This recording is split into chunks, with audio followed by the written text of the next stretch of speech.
Hi, I'm Bob Lacy with Henke Manufacturing in Leavenworth, Kansas. We're going to highlight some of the points that operators and maintenance personnel will need to be familiar with. So we always, upon installation, will set the relief pressure on the Mudroc valve, make sure it's operating properly and relieving properly. We want it set at a line relief of from 1250 to 1500 psi. And a good way of doing that, hopefully you have a gauge to check that, where we'll check a static pressure setting. We don't want to check pump flow, we want to check a static setting. But the way I recommend doing it in the field without a gauge is the drift method. So we'll back off the relief setting until the wing starts to drift, and then turn the adjusting screw in the opposite direction, 3/4 of a turn, to set it at about 1500 psi relief.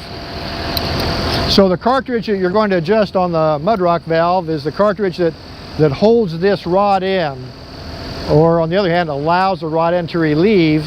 It holds and relieves at the proper setting for this rod to extend out, as we demonstrated earlier, will occur when you're out of position.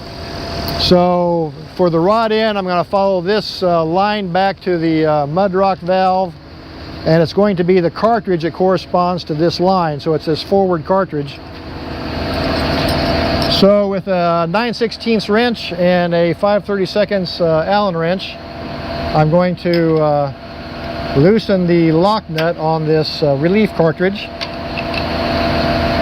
so that I can turn the adjusting screw, and I'm going to turn the adjusting screw inward or clockwise until the wing starts to drift down under its own weight. As I turn the adjusting screw in,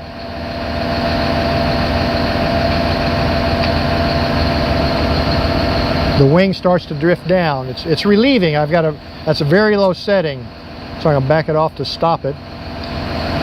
And now I'm going to back it off and turn it counterclockwise to increase pressure, increase the holding pressure, so it'll carry a proper snow load. I'm going to back it off 3/4 of a turn. 3/4 of a turn is an additional 750 psi. It takes about 750 psi to hold the wing up, so that'll result in a setting of about 1500 psi, which is where we want our holding pressure on the wing to be.